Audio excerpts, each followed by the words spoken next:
That's what we're talking about when we are referring to Caitlin Clark running the show. Caitlin Clark running. The drama surrounding Cheryl Reeve and Caitlin Clark is no ordinary sports spat. It's a collision of eras, a generational tug-of-war, playing out under the brightest lights of the WNBA. What started as a carefully orchestrated all-star celebration has morphed into something far more explosive, a public reckoning with power, influence, and what it truly means to lead in a league that's undergoing seismic transformation. The moment was supposed to be a celebration of everything the W has worked for: its talent, its growth, and its rising visibility. Instead, it became the battleground for one of the most revealing cultural shifts in professional women's sports. At the center of it all stands Cheryl Reeve, a titan of the coaching world, a symbol of stability, strategy, and experience. For years, Reeve has defined what excellence looks like in the WNBA. Her record speaks volumes. For league championships, multiple Coach of the Year honors, and a legacy tied intimately to the rise of the Minnesota Lynx. Her teams played with grit. All right, everyone who said that Fever played better without Caitlin Clark, come to the front because I'm going to slap you in the face. Defensive precision and the kind of discipline that turns stars into legends. Reeve didn't just manage talent, she crafted dynasties. Her word carried weight in front offices, in locker rooms, and in board meetings. Until now, because then came Caitlin Clark. The rookie sensation didn't just arrive in the WNBA, she stormed through its gates like a hurricane. With every three-pointer from the logo, every no-look pass, and every fan-packed arena, she left in awe. Clark didn't just play basketball, she altered the WNBA's gravitational pull. In a single season, she reignited the league's cultural relevance. Television ratings exploded. Merchandise flew off shelves. She was Rookie of the Year. Yes, but more importantly, she became the new face of women's basketball. A phenomenon no marketing department could manufacture. And with that kind of cultural dominance comes something far more disruptive than points and assists. Power. Caitlin Clark doesn't just influence games, she influences how the games are structured, how events are planned, and who gets. Caitlin Clark said, folks, forget what she's talking about. Today, I'm gonna run this to sit in positions of authority during the league's biggest moments. The All-Star Game was no exception. Her inclusion was obvious, undeniable, even the fans demanded it. The sponsors banked on it, and the media. They salivated at the opportunity. But behind the scenes, things weren't quite so celebratory. Reports began to surface of growing tension. Whispers that Cheryl Reeve was less than thrilled with how the All-Star coaching assignments were determined. Traditionally, such roles were handed to veteran coaches with proven records and the ability to handle egos from multiple franchises in a compressed timeline. It's a tough gig, but this year felt different. Star players, it seemed, were getting louder in voicing their preferences. And when Caitlin Clark's name came up, so did expectations that she wouldn't just be playing in the game, but that the So, Indiana Fever just released cut their losses, right? And I hear these analysts saying stuff like, they should have held out for a trade. Event itself would cater to her vision of what women's basketball should look like. That includes style of play, that includes spotlight, and yes, that includes who calls the shots from the sideline. For a veteran like Reeve, this shift was jarring.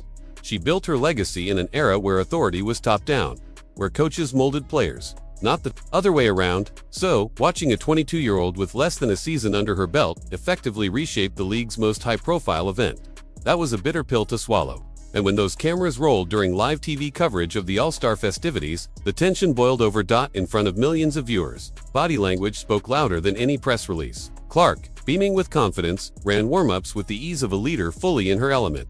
Reeve, by contrast, looked rattled, stiff, cold, and visibly annoyed. She clapped, yes, but with the kind of force that felt more obligatory than genuine. Something was clearly off. And within minutes, clips began to circulate online.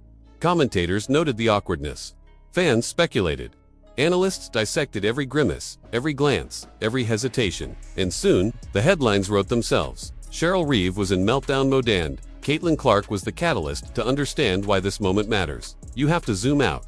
The WNBA is not just another league, it's a battleground for broader conversations about gender equity, leadership, and representation. And what Clark represents is bigger than basketball. She's a symbol of the new generation's refusal to play by the old rules. Her presence forces uncomfortable questions to the surface. Who really holds power in this league? Should veteran leadership automatically outweigh fan-fueled star power? And at what point does commercial success redefine the chain of command? Cheryl Reeve, for all her accolades, has become a symbol of the old guard of structure, tradition, and earned hierarchy. She's the kind of coach who builds from the ground up, who invests in player development, who sees coaching as both art and science. But that model is being disrupted by athletes who are more than just players, they're brands, media magnets, and social influencers. And Caitlin Clark, she's all of that in one package. She commands attention, not just because of what she does on the court, but because of what she means to the future of the sport. The all-star coaching controversy, then, isn't just about two women on different sides of a basketball philosophy, it's a case study in how sports leadership is evolving. And while Reeve may not have openly challenged the league or the players, her reaction spoke volumes. It revealed the discomfort that comes when authority is questioned, when influence is no longer earned solely through tenure, but through visibility, charisma, and the ability to sell out arenas on a Wednesday night.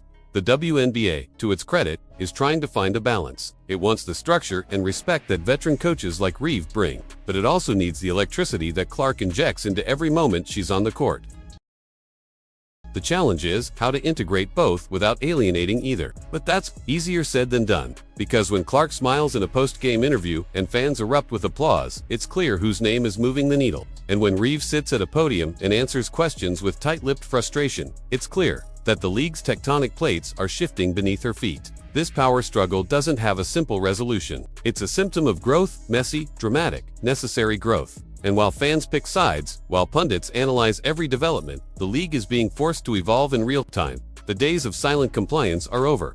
Today's athletes want input, they want ownership, they want to shape the environments they thrive in. And that includes everything from game tempo to who gets the clipboard on the sidelines. Social media, of course, only intensifies the spotlight.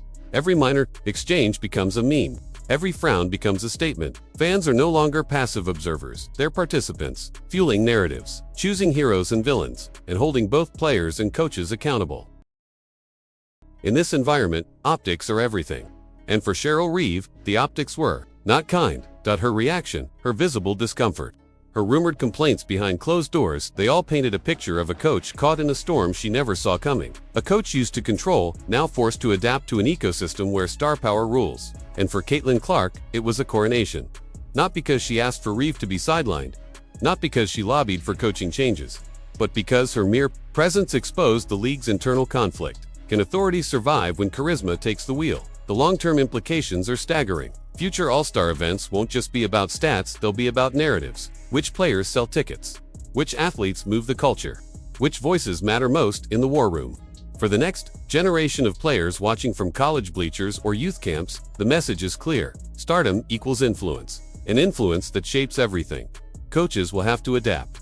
The Cheryl Reeve model, while still vital, may not hold the same weight unless it evolves to match the cultural shift. Respect will still matter, but relevance will matter more. Strategic brilliance must now come with an understanding of public perception, brand value, and media magnetism. That's the new reality.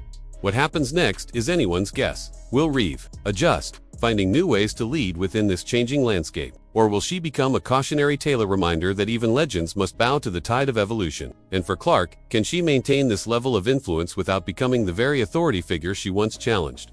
The WNBA is standing at a crossroads, and the path it chooses will determine more than just ratings. It will define its identity. Will it cling to tradition, or will it embrace the disruptive energy that players like Caitlin Clark bring to the table? That choice will echo through every locker room, every front office, and every fan base for years to come. If you're as shocked by these behind-the-scenes power struggles as we are, go ahead and like this video. Drop your thoughts in the comments. Do you think star players should have more influence in coaching decisions, or should traditional coaching authority be maintained? How do you balance player empowerment with respect for veteran leadership in professional sports? We want to hear your perspective on how women's basketball should navigate these complex relationship dynamics. Then hit subscribe and click the bell so you don't miss our coverage of WNBA drama and the evolving landscape of women's professional sports.